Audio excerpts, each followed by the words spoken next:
Adolescence years کے اندر اس طرح کے سوال اٹھتے ہیں کہ میں کون ہوں، مجھے زندگی کے اندر کیا کرنا ہے، کس کریئر کو اپنانا ہے. یہ سارے سوالات آئیڈینٹی کی تلاش کو ظاہر کرتے ہیں، جو کہ ایرک ایرکسن کے 5th stage of ego development identity versus identity confusion کو سگنیفائی کرتا ہے. ان کوشچنس کو آنسر کرنے کے لیے اگر ایڈولسنٹس ایکسپلور کرتے ہیں اپنے آپ کو ڈفرینٹ ڈومینز آف آئیڈینٹی کے اندر، تو ان کے اندر ایک پازیٹیو آئیڈینٹی ڈیولپ ہوتی ہے. اگر نہیں کر پاتے کسی وجہ سے، جیسے پیرنٹل پریشرز کی وجہ سے، تو رول کنفیوژن کا شکار ہو جاتے ہیں. آج کا لیکچر باقاعدہ اسٹارٹ کرنے سے پہلے میں آپ سے ریکویسٹ کروں گا کہ نیکسٹ اسکرین پہ جو کوشچن ایئر ہے اس کو فل کریں. وہ آئیڈینٹی اسٹیٹسز سے ریلیٹڈ ہے جو کہ ہم آج اسٹڈی کریں گے. اس کو فل کرتے وقت آپ کوشچنس پہ غور کیجیے گا کہ وہ کس طرح سے آپ کے آئیڈینٹی کے ڈفرینٹ ایسپیکٹس کو میجر کر رہے ہیں. آپ کا تمام تر ڈیٹا کانفیڈینشیل رہے گا اور صرف لرننگ پرپزز کے لیے ہم یوز کریں گے، اور آپ کے ریزلٹس کو ڈسکس کریں گے زوم میٹنگ کے اندر، تاکہ آپ بہتر طریقے سے کمپریہینڈ کر پائیں آج کے لیکچر کو. لہٰذا آج کے لیکچر میں ہم آئیڈینٹی ڈیولپمنٹ کو ڈسکس کریں گے اور یہ دیکھیں گے کہ آئیڈینٹی کے کیا اسٹیجز ہیں ڈیولپمنٹ کے، اور آئیڈینٹی اسٹیٹسز کے بارے میں جانیں گے، اور یہ جانیں گے کہ آئیڈینٹی اسٹیٹس اور سائیکولوجیکل ویل بینگ کا آپس میں کیا ریلیشن ہے، کیا فیکٹرز ہیں جو کہ اثر انداز ہوتے ہیں پازیٹیو یا نیگیٹو ڈیولپمنٹ کے اندر. آئیڈینٹی ایک ایسی تصویر ہے جس میں بہت سارے پیسز جڑتے ہیں تو تصویر مکمل ہوتی ہے. ان پیسز میں آپ کی آئیڈیالوجیکل آئیڈینٹی شامل ہے اور انٹرپرسنل آئیڈینٹی شامل ہے. آئیڈیالوجیکل آئیڈینٹی کے اندر آپ کے ریلیجیس بلیفز، پولیٹیکل بلیفز، کیریئر چوائسز اور پرسنل فلاسفی آف لائف شامل ہیں. انٹرپرسنل آئیڈینٹی کے اندر آپ کی فرینڈشپس، ڈیٹنگ، سیکس رولز اور ریکریشنل ایکٹیویٹیز شامل ہیں. ہیلدی آئیڈینٹی ڈیولپمنٹ کوئی بالکل اسموتھ پروسیس نہیں ہے. اس میں بہت سارے ٹرائل اینڈ ایررز ہوتے ہیں، غلطیاں ہوتی ہیں، تب جا کے ایک آئیڈینٹی فارم ہوتی ہے. جیمز مارشیا جو کہ ایک ڈیولپمنٹل سائیکالوجسٹ ہیں، اور انہوں نے ایرک ایرکسن کی تھیوری کو مزید ایکسپینڈ کیا. ان کی تھیوری کے مطابق آپ کی ایکسپلوریشن یا کمٹمنٹ کی بیس پہ آپ 4 میں سے کسی ایک اسٹیٹس پہ فال کرتے ہو. مثال کے طور پہ اگر آپ ایکسپلوریشن کے اوپر ہو، کسی آلٹرنیٹ کو ایکسپلور کر رہے ہو آئیڈینٹی فارمیشن کے اندر، اور آپ نے ابھی تک کسی پرٹیکولر آئیڈینٹی کے اوپر کمٹ نہیں کیا ہے، تو آپ آئیڈینٹی موریٹوریم کے اوپر ہو. اسی طرح سے اگر آپ کسی آئیڈینٹی کو ایکسپلور کر رہے ہو اور کرنے کے بعد آپ نے کمٹ کر لیا ہے، تو آپ آئیڈینٹی اچیومنٹ کے اوپر ہو. مارشا کے مطابق موریٹوریم اور اچیومنٹ ریلیٹیولی ہیلدی اسٹیٹسز ہیں آئیڈینٹی کے. دوسری جانب اگر آپ نے ایکسپلوریشن ہی نہیں کی اور آپ نے کمٹ کر لیا، تو آپ آئیڈینٹی فور کلوجر کے اوپر ہو. اسی طرح سے آپ نے ایکسپلوریشن نہیں کی اور نہ ہی کمٹ کیا کسی آئیڈینٹی کے اوپر، تو آپ آئیڈینٹی ڈیفیوژن کے اوپر ہو. مارشا کے مطابق آئیڈینٹی فور کلوجر اور identity diffusion relatively unhealthy statuses identity development کے.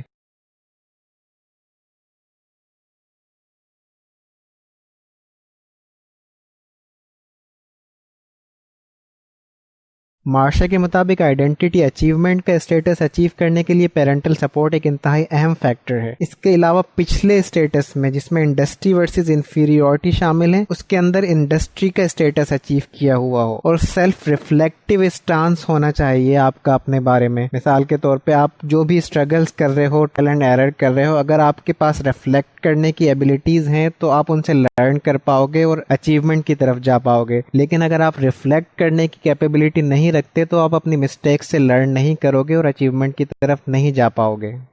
آئیڈینٹی تھیورسٹ کے مطابق ایسے انڈیویجول جو فور کلوجر اور ڈیفیوژن سے دوسری طرف یعنی کہ موریٹوریم اور اچیومنٹ کی طرف جاتے ہیں، ان کی آئیڈینٹی زیادہ اسٹرکچرڈ ہوتی ہیں اور ویل بلٹ ہوتی ہیں، جس کے باعث وہ خود کو کمپیٹنٹ، سوشلی کنیکٹڈ اور سوسائٹی کا ایک باعزت ممبر سمجھتے ہیں. جس سے معلوم یہ ہوتا ہے کہ آئیڈینٹی اچیومنٹ اور آئیڈینٹی موریٹوریم کے اسٹیٹسز جو ہیں سائیکولوجیکلی ہیلدی ہیں اور اچھی سائیکولوجیکل ویل بینگ کے ساتھ ایسوسیٹڈ ہیں. دوسری جانب آئیڈینٹی فور کلوجر اور آئیڈینٹی ڈیفیوژن مال اڈاپٹیو آئیڈینٹی اسٹیٹسز ہیں جو کہ سائیکولوجیکل ڈسٹریس کے ساتھ ایسوسیٹڈ ہیں.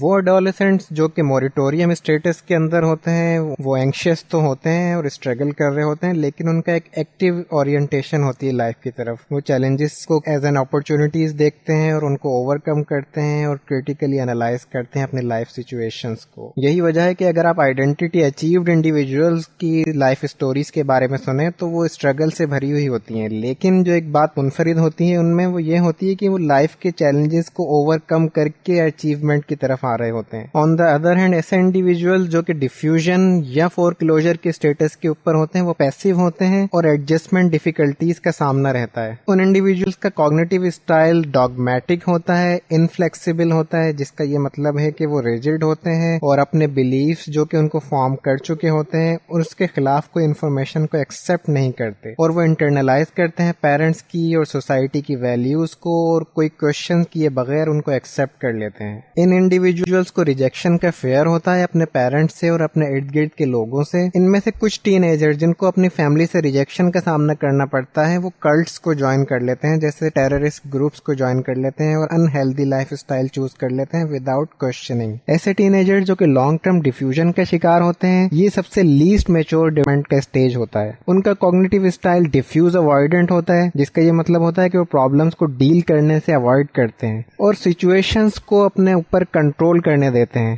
یا دوسرے الفاظ میں یہ کہا جائے کہ بے بسی کے عالم میں ہوتے ہیں, یا یوں کہہ لیجئے کہ آئی ڈونٹ کیئر ٹائپ کا ایٹیٹیوڈ ہوتا ہے ان لوگوں کا. اپنی حالت کا ذمہ دار اپنے نصیب کو ٹھہراتے ہیں, کراؤڈ کے ساتھ چلنے کو پریفر کرتے ہیں اور شارٹ ٹرم گولز کو پرسیو کرتے ہیں لانگ ٹرم گول کے بجائے, جس کی وجہ سے ان کو ٹائم مینجمنٹ کی اور اکیڈمک پرابلمز ہوتی ہیں. ان آئیڈینٹی اسٹیٹسیز اور کچھ پرسنالٹی ٹریٹس کا آپس میں کوریلیشن ہے, اور وہ ٹریٹس کاز بھی ہو سکتے ہیں اور افیکٹ بھی ہو سکتے ہیں ان اسٹیٹسیز کا. جیسے کہ کنفرمسٹ اور اوبیڈینٹ انڈیویجولز جو ہوتے ہیں وہ عام طور پہ فور کلوزڈ ہوتے ہیں, سیلف انڈلجنٹ, اور وہ جو ڈاؤٹ کرتے ہیں اپنی ایبلٹیز کو وہ آئیڈینٹی ڈیفیوزڈ ہوتے ہیں. اور اوپن مائنڈیڈ انڈیویجولز جو کہ کریٹیکلی اپریشیٹ کرتے ہیں چیلنجز کو اور اپنی چوائسز کو اینالائز کرتے ہیں, وہ عام طور پہ موریٹوریم اور آئیڈینٹی اچیومنٹ کے اسٹیٹسیز کو اچیو کر لیتے ہیں. اور یہ فلیکسیبل اور ریفلیکٹیو اپروچ ان کو ہیلپ کرتی ہے اپنے گولز کو اچیو کرنے میں. پرسنالٹی کے علاوہ کچھ فیملی کریکٹرسٹکس ہیں جو کہ آئیڈینٹی اسٹیٹسیز کے ساتھ کوریلیٹڈ ہیں. وہ فیملیز جو اپنے ٹین ایجرز کو سیکیور بیس فراہم کرتے ہیں جس کی بیس پہ وہ اپنے آپ کو ایکسپلور کریں, تو یہ پیرنٹل بانڈ اور گائیڈنس ان کو موریٹوریم اور اچیومنٹ کے اسٹیٹسیز کو اٹین کرنے میں ہیلپ کرتی ہیں. فور کلوز ٹین ایجرز کے کلوز بانڈز ہوتے ہیں اپنے پیرنٹس کے ساتھ, لیکن پیرنٹس ان کو ایکسپلور کرنے کے مواقع نہیں دیتے. ڈیفیوزڈ انڈیویجولز کی لوئسٹ پیرنٹل سپورٹ ہوتی ہے اور وارم اور اوپن کمیونیکیشن کی کمی ہوتی ہے. فیملی کے علاوہ اگر آپ کا پیئر گروپ وارم ہو, ٹرسٹنگ ہو, تو وہ بھی آپ کو آئیڈینٹی اچیومنٹ کو اٹین کرنے میں ہیلپ کرتا ہے. اس کے علاوہ آپ کے کمیونٹی اور کلچر کا امپورٹنٹ رول ہوتا ہے آئیڈینٹی فارمیشن کے اندر. ایسے اسکولز یا کمیونٹیز جو کہ ریچ اپرچونٹیز آپ کو پرووائڈ کرتے ہیں ایکسپلوریشن کی, ایسے کلاس رومز جہاں پہ ہائی لیول تھنکنگ کو پروموٹ کیا جاتا ہے, ایسے ٹیچرز یا کاؤنسلر جو کہ آپ کو انکریج کرتے ہیں. لو سوشو اکنامک اسٹیٹس یا کلچرل مائنورٹیز سے ہائر ایجوکیشن اچیو کرنا, یہ تمام امپورٹنٹ کلچرل فیکٹرز ہیں جو کہ آئیڈینٹی فارمیشن میں ٹین ایجرز کو ہیلپ کرتے ہیں. اس ویک ہم نے آئیڈینٹی اسٹیٹسیز کے بارے میں جانا کہ وہ کس طرح سے کوریلیٹڈ ہیں ڈفرینٹ پرسنالٹی اور انوائرمنٹل فیکٹرز کے ساتھ. لیکن کچھ ریسرچرز کہتے ہیں کہ یہ جو ویریبلز کے درمیان آپس میں کوریلیشن ہے, اصل میں تھرڈ ویریبل انوالوڈ ہے ان کی کوریلیشن کے بیچ میں, جو کہ میڈیٹ کرتا ہے اس ریلیشن شپ کو. اسی سلسلے میں مائیکل برزونسکی اور لینڈا کک نے اسٹڈی کیا تھا آئیڈینٹی اسٹیٹسیز, آئیڈینٹی پروسیسنگ اور ٹرانزیشن ٹو یونیورسٹی میں. انہوں نے یہ ہائپوتھیسائز کیا تھا کہ آئیڈینٹی اسٹیٹس کی ڈائریکٹ کوریلیشن جو ہے یونیورسٹی میں ٹرانزیشن کے ساتھ, اس کے بیچ میں آئیڈینٹی پروسیسنگ اسٹائل میڈیٹ کرتے ہیں. یعنی کہ آئیڈینٹی اسٹیٹسیز ڈائریکٹ پریڈکٹ نہیں کرتے کہ پرسن یونیورسٹی میں ایڈجسٹ کرے گا یا نہیں کرے گا, بلکہ بیچ میں آئیڈینٹی پروسیسنگ میڈیٹ کرتا ہے اس ریلیشن شپ کو. تو third variable identity processing style ہے. تو آپ کو اس ویک یہ کرنا ہے کہ آئیڈینٹی پروسیسنگ اسٹائل کیا ہے اور کس طرح سے میڈیٹ کرتے ہیں یہ اس ریلیشن شپ کو. اور اس ریسرچ میں پھر مائیکل برزونسکی نے کیا سجیسٹ کیا تھا کہ پریکٹیکلی کیا امپلیکیشن ہے کہ اگر کوئی پرسن ڈیفیکلٹیز ایکسپیرینس کر رہا ہے ٹرانزیشن کے اندر یونیورسٹی کے اندر, تو کیا انٹروینشنز اپلائی کی جانی چاہیے اس کے ساتھ کہ وہ ایڈجسٹ کر پائے. تو آپ کو اس آرٹیکل پڑھ کے مائیکل برزونسکی کی ان ریکمنڈیشنز کو فائنڈ آؤٹ کرنا ہے اور آئیڈینٹی پروسیسنگ اسٹائلز کے بارے میں جاننا ہے کہ یہ کیا ہے اور کس طرح سے میڈیٹ کرتے ہیں ریلیشن شپ کو.